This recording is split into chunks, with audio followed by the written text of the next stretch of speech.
Энэ удаа Эйнар Микельсоны экспедицийн сэтгэл хөдлөм түүхийг өгүүлье.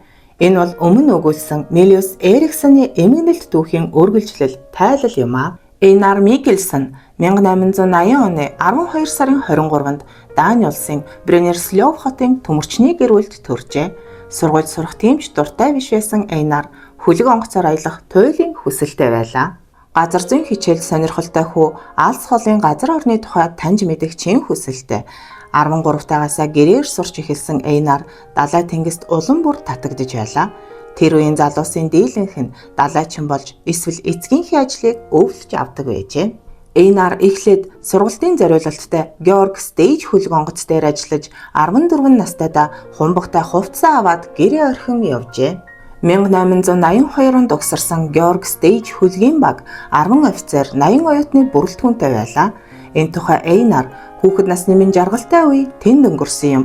Хөлөг дээр би зовлонгоо мартаж итгэлтэй болоод хүсэл мөрөөдөлдөө хөтлүүлэх дэврүүн залуу болж өссөн гэж дурсжээ. Дараа нь аав нь түүнийг Эмилиа хөлгийн багт мужаанаар ажилд оруулж Эйнар Африк сэвийг урдуур нь тойрон Канарын арал энтхийн далайгаар алс дорнод руу хөвжээ. Тэгэхэд дарвуулт онгоц бараг хөвхөө болж Индонез хүртэл ийм онгоцоор бараг 5 сар зорчдог байжээ. Эмилиа дээр ажиллаж баггүй туршлагатай болсон Эйнар энэтхэгт хүрээд Калкутта хотын зээлээр алхаж яваад төлөгч эмгэнд алгаа үзүүлвэл тэр эмгэн алгыг нь ширтээд маш хүйтэн цав цагаан газар харагдаад байх юм. Сонирхолтой сайхан хувь заяатай юм а. Өндөр насалнаа гэж төлөвлөжээ. Ингэж олон сар хөвгтөө Эйнар олон ном тэр дундаа сургуулийн сурах бичгүүдийг уншиж хармагцаа их сургуульд элсэж эрдэмт шамтахаар шийдээд Марсельд буугаад Копенгаген руу буцжээ. Тэгээд их сургуульд элсэн ч удалгүй сэтгэлээ даган тэнгисийн сургуульд шилжин Ахмадын туслагаар суралцж эхэлжээ. Хөлөг онгоцоор хэдэн жил хөвсөн Эйнар сайн сурч байлаа. Тэр үед умард туйл олны харааг эд булааж байлаа. 1888 оны 100 Норвегийн суллаач Фритьёф Нансен Фрам хөлгөөрөө умардыг зарин Гренландын мөсөн бамбайг туулж умард туйлын наахан талд мөсөн овооргонд тулжээ. Үүнийг дуулсан залуу Эйнарын сэтгэл хөдлөлгүй яах вэ? Тэнгисийн сургуулийн захирал Гренландын алдарт судлаач Янсен Вильдсоч залууг дэмжиж байлаа.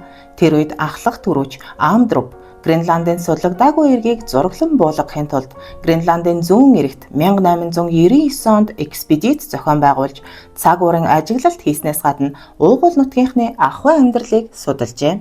Зорьсондоо хүрсэн энэ экспедиц 1899 оны 9 сарын 3-нд морджээ. Харин Эйнар эсрэгэн жилийнхэн 5 сард Тэнгисийн сургуулиа төгсмөгцөө Амдруптай уулзаж 2 дахь экспедицэд нь багтаж Ахмадын туслагаар ажилд орох сонирхолтойгоо хэлжээ. Ингээд 19 настай Эйнар Амдрупын хөлөгт далайчнаар ажиллаж эхэлжээ.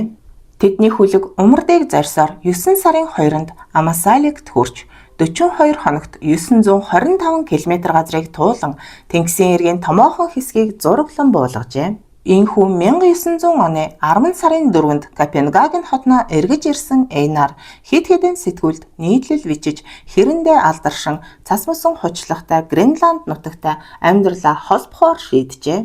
Яг энэ үед Роберт Перигийн Гренландын хойд нутгаар хийсэн 2 дахь экспедицэд оролцсон Америкийн антропологч Ивлин Болдуин нутаг нэгтээ бизнесмен Уильям Цеглерээс санхүүжилт авч умард туйл руу зорчих гэж байгаа мэдээ сонинд гарсныг олж харсан Эйнар Болдуинтай холбогдож багт нь оржээ.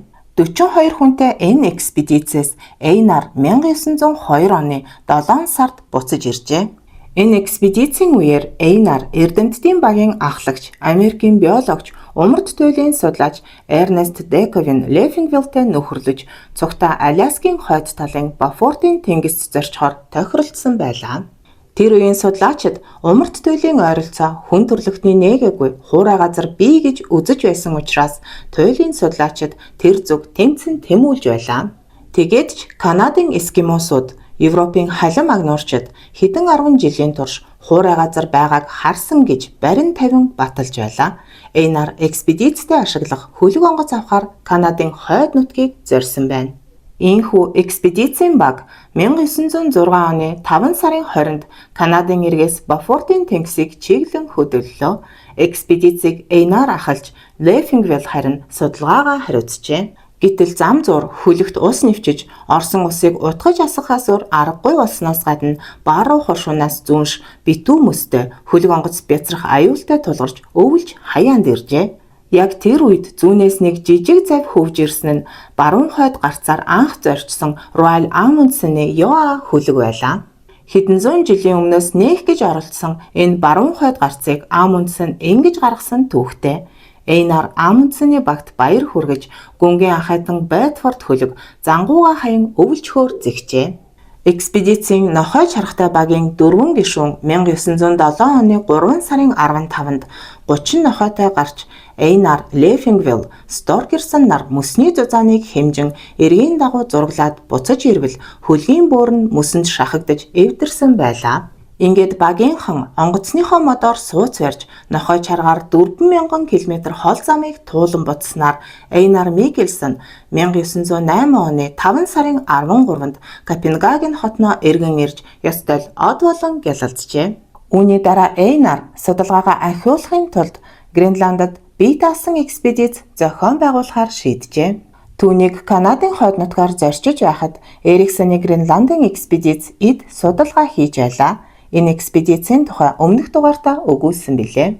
Данийн экспедицийн зөвлөл Milius Erikson, Hugh Hagen хоёрын цогцос тэмдэглэл газрын зургийг олж ирэх экспедиц зохион байгуулах хүсэлт гаргасанд Einar энэ экспедицийг ахлан явахаар сэтгэл шулууджээ. Норвегийн хойд тэнгист загас агнахад ашиглаж байсан Алабама хөлгийг 6000 кроноор худалдаж авсан Einar Копенгагенд бүрэн засварт оруулж хөдөлгүүр нэмж суйрлуулан бөөрийг нь зузаалж бэхлэв. Ингээд 1909 оны 6 сарын 20-нд багийн 7 гишүүнтэй Алабама хөлөг Гренландын худалдааны бомтоос зангууга татан хөдөлвөө. 2 сарын дараа 8 сарын 25-нд Хойдоргүргийн 75 хэмээн Гренландын зүүн талын Шеннон аралд хүрсэнч мөсөнд тулжээ. Тэдний зогссон буланг өдгөө Алабамагийн булан гэж нэрлэдэг. Тэндээс Danmarkshavn буюу тэдний хайж буй Эриксоны экспедицийн өвлжөө хүртэл 170 км зайтай учраас Einар-ын багийнхан буудал засч нохой чаргаа бэлджээ. Багийн 5 гишүүн 1910 оны 3 сарын 4-нд Арлын зүүн хойд хэсгийг чиглэн гарсан ч сарын дараа 4 сарын 10-нд цөөхөн нохойтой болохоор хурд байхтай урагшилж байгаагаа ойлгосон Einar механик инженер Ivar Iversen-ыг авч үлдээд 3 хүнээ буцаажээ. Einar Ivar 2 100 өдрийн хүнстэй явсан ч цасан шуурга мөсөн ангархайг тойрч явсаар 4 сардаа багтаж 175 км зам туулжээ. 4 сарын 5-нд Einar өнөөдөр бид ахиад өнжлөө. Салхи эсгэрсээр, цас шуурсаар 2 алхмын цаадхаач харахгүй байна гэж бичжээ. Ингээд сар гарангийн дараа 5 сарын 13-нд Einar Ivar 2 Fyn нууранд хүрч туйлын бүсийн 2 өхөр унгаж махтай залгажээ. Тэгээд 5 сарын 22-нд Эриксоны багийн босгосон чулуун цац байхыг олсон байна. Чулуун цацад Hagen, Bronlund, үүний бичээч миний бие өнөөдөр чонын гүвэ гэх энэ газрыг орхин гарч байна. Бүгд эрүүл. 7 нохойтой нэг чаргатай бид 3 хөлөг онгоц руугаа шин замаар явна. Бид 77 км-ийн цаантайх Зуслангаасаа 8 сарын 8-нд гарч замдаа 7 нохойгоороо хоол залгуулав. Одоо бид хүн нохойгүй 8 хоног идэх 300 жин махтай байна. Бид булангийн эргээр явж нодны хавар байгуулсан хүнсний агуулгуудад хүрэхээр төлөвлөв.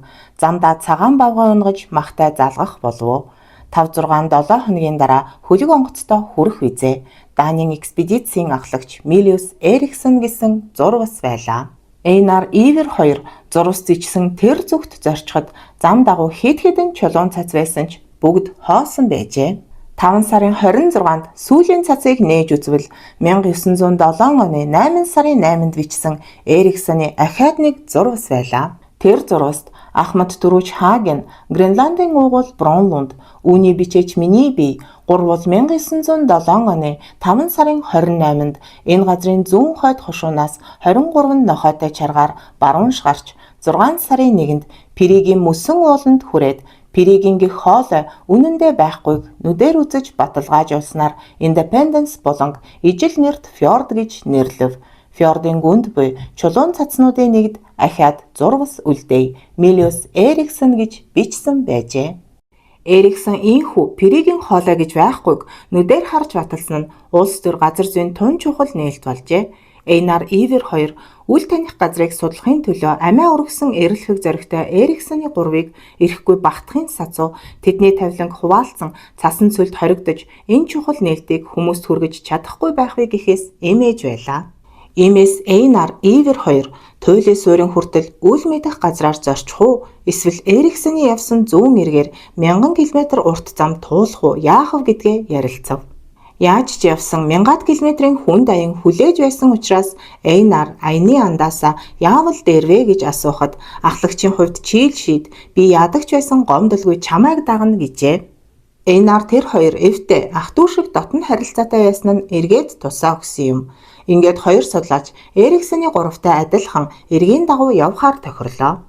Ингвил замдаа ан хийж хүнс залгуулахаас гадна Эриксон Хаген хоёрын цогцос өдрийн тэмдэглэл газрын зургийг нь олж авах боломжтой байлаа. Тэр хоёр нохдоо 12 хоног тэжээх хоолтой өөрсдөө сар хагас идэх хүнстэй байлаа. Гэтэл Эйнар маш том алдаа гаргаж чулуун цацаас Эриксоны тайлан бичгийг аваад оронд нь өөрсдийнхөө тухай зурвас бичиж үлдээсэнгүй. Туйлын судлаачид чулуун цацад байгаа тайлан зурвасыг аваад түүнээ хувлан бичиж өөрсдийнхөө зурвастай хамт өнөө цацад хийж үлдээдэг бичигдээгүй хуйлтай байжээ. Харин Эйнар ямар ч бичиг үлдээлгүй буцах замдаа гарсан байна. 6 сарын 3-нд Эйнарын үе мөч хавагнаж, шүдэн суларч, буйлнаас нь цус шүүрэн толгой нэргэж эхэлснээр чийг бам тусснаа мэджээ. Эйнар маш их сүлдсөн учраас тэр хоёр Хоумлендад 18 хонож энэ зур хүнсэн дуусч хэдийгээр Ивер Эриксоны экспедицийн хүнсний нөөцийг олсон ч тэнд нь 2-3 кг багахан хүнс байжээ. Азар 2 нугас буудаж махтай болсноор Эйнарч тэнхэрч эхлэв. Дараа нь Эйнар үхлийн аюултай чийг бам тусаад эдгэрсэн минь ёстол ичхэд байсан гэж энэ тухай дурсжээ. Ивер цахлаан мах чанаж өгсөн нь мөн тусалсан бизээ. Гэвч Эйнар тэр хоёр 7 сарын 12-нд нэмгэн мөсөн дээгүүр явж байгаад нэг чарга усанд алдах нь тэрэ. Ийхүү явсаар 8 сарын 15-нд Бронлундын тэмдэглэснээр Эриксон Хаген хоёрын ясаа тавьсан Ламбертийн газарт хүрчээ. Тэр хоёр ачаагаа хөнгөлж тэмдэглэл тос халаагур байсан жаахан хүнс зузаан оймс зэрэг амин чухал хэрэгтэй гэснээ авч явахдаа Шнаудер арлын урд үзүүрт хүнс тавьсан газрыг тэмдэглэдэг төмөр лаз наранд гялалцахыг олж харжээ. Хүрээд очвол хайрцагтай хүнсийг баавгай онгичоод хайчихсан байлаа. Бүтүүлсэн хідэн лазыг сүхээр цавчиж өөрсдөө идээд нохдоо хооллжээ. Ингээд замдаа үргэлжлэл олсон тэмдэглэл нь бүр мөсөн алдагдана гэхээс эмээсэндээ өөрсдийнхөө тэмдэглэл Эриксоны тайланг чулуун цацад хийж үлдээжээ. Тэр үед намрын сард өхөж зам сайжрах төлөвтэй тэгээд ч олсон хүнсээрээ хоол залгуулan хөлөг онгоцтой хүрчих боломжтой байлаа. Тэмцэн зүтгэсээр 11 сарын 25-нд Алабама хөлөг нь зангууга хайсан бомбтод хүрвэл хөлөг онгоцны сэг хэмхэрхийгээр нь босгосон болох сууцнаас өөр юм байсангүй. Алабама хөлөг хавар мөсөнд шахагдан бяцарч халим агнаж явсан Норвеги анчид хөлгийн багийнхныг 8 сарын 2-нд авч явсан байлаа. Эйнар Ивер 2 хязгааргүй их цасан цөлд хоёулахнаа торойж үлдэх нь тэрэ. Хол замд саадсан тэднийг хөлгийнхэн үрэгдсэн гэж бодоо үзээ. Ингээд Эйнар Ивер 2 өнөөх сууцанд суурьшин өвөлчхөөр бэлджээ. Өвөл дундаа ороход тэр хоёр хавханд тавьсан чансан будаанд нь татагдаад ирсэн цагаан үнгийг гэршүүлж Финс гэж нэрлэжээ. Финс удалгүй тэдэнд дасч өдөр нь ан хийж яваад орой эргээд ирдэг болжээ. Эйнар тэр жилийн өвөл үе үе цасаар айхтар шуурч байгаад тас хим хүйтэн нөмөрч тэнгэрт одод гялалзан туйлын туяа татаж байлаа гэж тэмдэглэжээ. Ийхүү 1911 он гарлаа. Эйнар Ивер 2 4 сарын 25-нд чулуун цацад үлдээсэн тэмдэглэл газрын зураг олж авчирлаа. Цагаан баавгай цацыг эвдээд нураасан ч Азар Эриксоны тэмдэглэл бүтнээрээ Эйнарын зарим тэмдэглэл харин алга болсон байжээ. Гэхдээ Иверийн тэмдэглэл байсан болохоор тэгтлээ харамссангүй. Хоёул 5 сарын 16-нд суурин руугаа гарч зунжанга хөлөг онгоц харуулджээ. Гэсэн ч онгоц ирсэнгүй. Намар улмагц хідэн үхэр унгаж мах нөөцлөөд урагшаа 33 км-ийн зайтай Бас Рок руу 1901 онд Болдуины экспедицийнхнийг босгож хүнс нөөцөлсөн модон сууцанд шилжин суухаар шийджээ. Басрогт очвол мөнөөх сууцанд хав загас агандаг Норвегийн Лаура хүлгийн Ахмад тэр жилийн 7 сард Эйнар Ивер хоёрыг хайж үүгээр явсан ч олсонгүй буцснаа бичсэн зурвас олдох нь тэрэ. Хүлэг онгоц сураггүй болсон хоёрыг мөс дүртэл хүлээж байгаад арга буюу буцжээ. Аврах хүлэг хажуухнаас нь хөвөөд явчихсныг мэдээд хоёр залуу сэтгэлээр унаж ахаад хүлэг онгоц хизээ ирэх бол аль эсвэл эндээ өвхөх тавилантай юу гэдгээ хэлж мэдэхгүй байлаа. Ингээд цасны дунд ахаад өвлчхөөс өөр аргагүй боллоо. Уур ормогц хүлэг онгоц ирэхийг хүлээлгүй нутгийн уугуулуудын хамгийн ойрхон Амасалик тосгон руу 2000 км хол замыг туулж очихоор шийдлээ. Тэр хоёрыг сураггүй алга болсон мэдээ Гренландын Түлэ тосгонд хүрэхэд Кнуд Расмуссен, Питер Фройхен хоёр Гренландын баруун хойд үзүүрийн худалдааны бомтоос нутгийн хоёртой хамт Данийн фьорд руу гарчээ. Ташрамт хэлэхэд туйл судлаач аялагч Питер Фройхений тухай тусгай дугаар бэлдэж байгаа билээ. Эхэндээ Расмуссен Перигийн хоолойг судлах зорилготой байсан ч сураггүй алга болсон хоёрыг ирж олохоор шулууджээ. Ер нь умард туйлд сураг тасарсан нэг экспедицийг нөгөө экспедицийнхэн ирж тэр замдаа газар зүйн олон шинэлт хийсэн тохиолдол бишгүй элбэг билээ. Чингээд Фройхен 1911 оны 6 сарын 4-нд Эриксений зусланд хүрээд чулуун цацыг нээж үзвэл ямар ч зурвас байсангүй.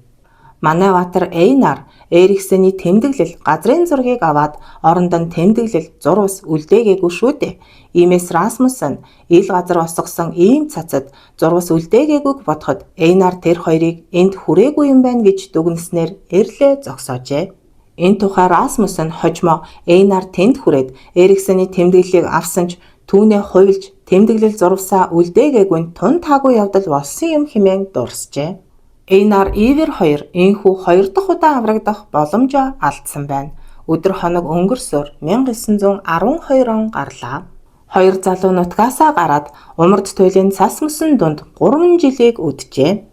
Тэр хоёр үлсийн ирэхээр Шеннон арал дээр ан хийхээр 1 сарын 25-нд ахаад умрыг зорлоо. Анх завтай гарсан ч цудсандаа замдаа хаяж орхиод Басрогтоо 4 сард явгаар эргэн иржээ. Өлсөж туйлдсан залуус үе үе ухаан балартаж хаана байгаагаа ч мэдхээ байжээ. Ингээд 7 сарын 19-нд гадаа нь их чимээ гарсанд баавга гэж санаад бууга шүүрцгэн гарвал тэвхгэр мөртэй нэгэр Норвегоор ярьж байх нь тэрэ. Ахмад Пол Лилендсийн удирдлагуудаар далайн хавааг нь хаар гарсан 8 анчинтай Шоблинстен хүлэг ганцаг хоосон буцаж яваад эрэг дээр загсны сэрвэ байгааг олж хараад завь буулган очтол хугархай модон дээр EM 1912 4 сарын 11 Басрог гэж бичсэн байхыг олж харжээ. Эйнар Ивер хоёр ингэж 2 жилийн дараа аврагдсан түүхтэй. Ингээд 1912 оны 7 сарын 27-нд Норвегийн Алесунд дахь Дани улсын консулаас тус улсын экспедицийн зөвлөлд Алабама хүлгийн Ахмад инженер хоёрыг Шоблинстен хүлэг олж авруу гэсэн захилгаан иржээ.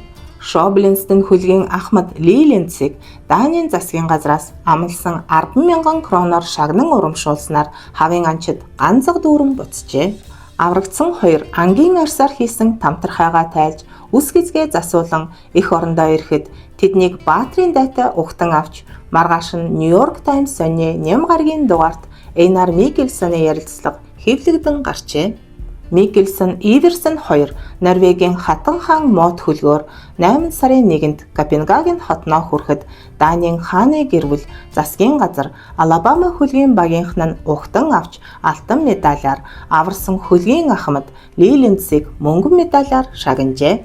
Иверсен тэнгисийн цэрэгтээ эргэж орсон бол Микельсон туйлын судалгаагаа үргэлжлүүлжээ. Эриксений тэмдэглэл Хаагины газрын зургийг олж 36 газарт нэр өгч эргийн зургасыг тодруулсан тэдний экспедицийг зорьсондоо хүрсэнд тооцжээ. Микельсон 1913 онд бичсэн Гренландын зүүн нэрэгт өнгөрүүлсэн 3 жил дурсамжаа 1955 онд 74 настайдаа нэмж засварлан цас мөстэй тэмцсэн 2 нэртэйгээр хэвлүүлжээ. Netflix компани энэ зохиолоор 2022 онд Against the Ice гэмэх кино хийсэн бөгөөд гол дүрд нь Николай Костер-Вальдау буюу бидний сайн мэдэх хаан ширээний тоглоомын Джейми Ланнистерийн дүрээр танигдсан жүжигчин залуу тоглосон байна. Дараа нь Эйнар умард туйл Өмнөд Америкт хэд хэдэн экспедиц зохион байгуулжээ. Калькутын зээл дээр алганых нь хээг мэргэлсэн энэтхэг эмгэн үнэндээ алдсангүй. Эйнар Микельсон 1971 онд 91 настайдаа өөд болжээ.